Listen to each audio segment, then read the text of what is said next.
आणि आता मुंबई पुण्यातल्या टॉप 9 बातम्या।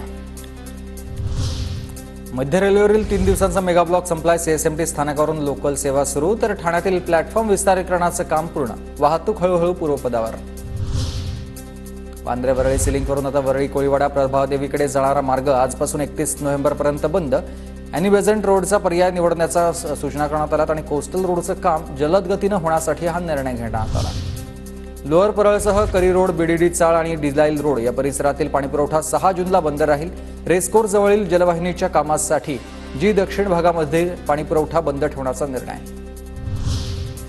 नवी मुंबई महानगरपालिकेच्या सर्व रुग्णालयांचे सुरक्षा ऑडिट करा, नवी मुंबई भाजपा जिल्हाध्यक्ष संदीप नाईक यांची मागणी।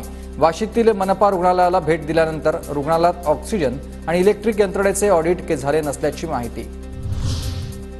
डोंबिवलीतील घातक कंपन्यांचा वीज पुरवठा खंडित करण्यात आलेला पाणी पुरवठा देखील खंडित। डोंबिवलीमधील अति घातक रासायनिक कंपन्यांच्या स्थलांतरासाठी ही कारवाई करण्यात आली। उद्योजकांमध्ये मात्र नाराजी आहे।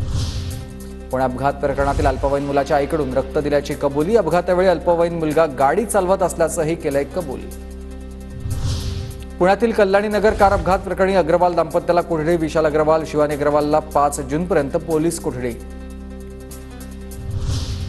उन्हाळ्यामध्ये पुणेकरांची मेट्रोला पसंती। मे महिन्यामध्ये 15,54,000 प्रवाशांचा मेट्रोनं प्रवास। मे महिन्यामध्ये मेट्रोचे 2.25 लाख प्रवासी वाढले।